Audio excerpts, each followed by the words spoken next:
जय माता दी। ओम नमो नारायण।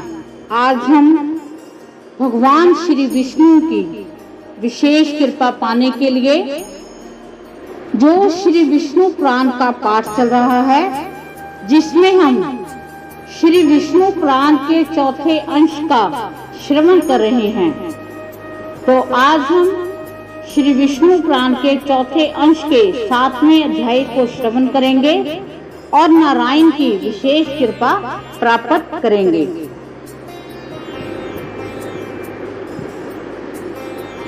श्री प्राशर जी ने कहा कि राजा पुरुरवा के परम बुद्धिमान आयु अमावसु, विश्वावसु, शताजु, शतायु और अयुतायु नामक 6 पुत्र हुए।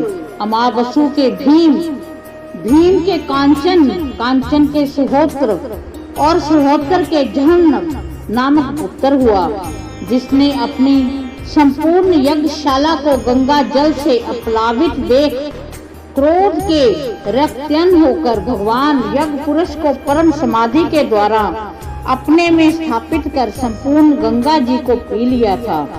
तब देव ऋषियों ने इन्हें प्रसन्न किया और गंगा जी को इनकी पुत्री रूप से पाकर ले गए। जहुन के सुमंतु नामक पुत्र हुआ। सुमंतु के अजक, अजक के बलाकाश्व और बलाकाश्व के कुश और कुश के कुशांब, कुशनाभ, अधूर्तरजा और वसु नामक 4 पुत्र हुए।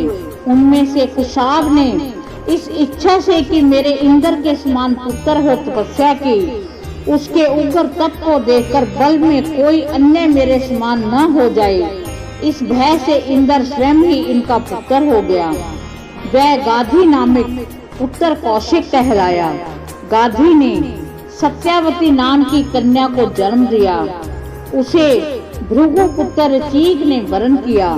गाधी ने अति क्रोधी और अति वृद्ध ब्राह्मण को कन्या न देने की इच्छा से ऋचिक से कन्या के मूल्य में जो चंद्रमा के समान कांतिमान और पवन के तुल्य वेगवान हो, ऐसे एक सहस्र श्याम करण घोड़े मांगे। किंतु महर्षि ऋचिक ने अशब तीर्थ से उत्पन्न हुए वैसे एक सहस्र घोड़े उन्हें वरण से लेकर दे दिए। तब ऋचिक ने उसे उस कन्या से विवाह किया। उन्होंने संतान की कामना से सत्यावती के लिए चरु तैयार किया और उसी के द्वारा प्रसन्न किए जाने पर एक क्षत्रिय श्रेष्ठ पुत्र की उत्पत्ति के लिए एक और चरु उसकी माता के लिए भी बनाया, और यह चरु तुम्हारे लिए है तथा ये तुम्हारी माता के लिए, इनका तुम यथोचित उपयोग करना। ऐसा कहकर वे वन को चले गए। उनका उपयोग करते समय सत्यावती की माता ने उनसे कहा कि बेटी, सभी लोग अपने ही लिए सबसे अधिक गुणवान पुत्र चाहते हैं।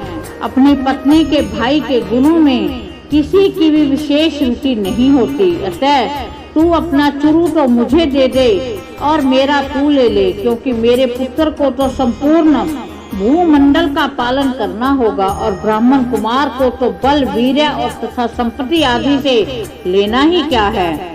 ऐसा कहने पर सत्यावती ने अपना चरु अपनी माता को दे दिया। वन से लौटने पर ऋषि ने सत्यावती को देखकर कहा कि अरे पापनी, तूने ऐसा क्या अकार्य किया है जिससे तेरा शरीर ऐसा भयानक प्रतीत होता है। अवश्य ही तूने अपनी माता के लिए तैयार किए चरु का उपयोग किया है, सो ठीक नहीं है। मैंने उसमें संपूर्ण ऐश्वर्य, पराक्रम, शूरता और बल की संपत्ति का आरोपण किया था तथा तेरे में शांति, ज्ञान, तितिक्षा और संपूर्ण ब्रह्मोचित गुणों का समावेश किया था। उनका विपरीत उपयोग करने से तेरे अति भयानक अस्त्र शस्त्रधारी, पालन कर्म में तत्पर, क्षत्रिय के समान आचरण वाला पुत्र होगा। उसके शांति प्रिय ब्राह्मणचारा युक्त पुत्र होगा।